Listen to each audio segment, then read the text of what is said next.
Σε 3 άξονες κινήθηκε το μήνυμα της κυβέρνησης Ομπάμα που μετέφερε στους Ισραηλινούς πολιτικούς ηγέτες η Χίλαρη Κλίντον, αρχίζοντας από το αναπόφευκτο της δημιουργίας Παλαιστινιακού κράτους.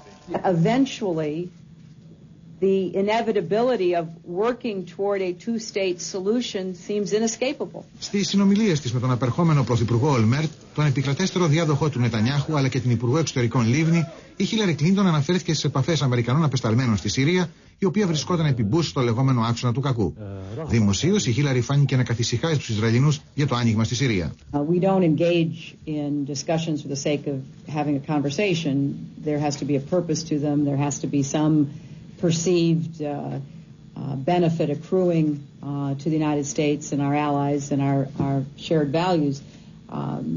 But I think it is a worthwhile effort to go and begin these preliminary conversations. Ενώ έσπευσε να διαβεβαιώσει τους Ισραηλινούς ότι τα βήματα προσέγγισης με την Τεχεράνη δεν σημαίνουν ότι η Ουάσιγκτον υπαναχωρεί από τον διακηρυγμένο στόχο να μην αποκτήσει πυρηνικά όπλα το Ιράν. I do not see profoundly any contradiction between the position taken by the United States and the position taken by us.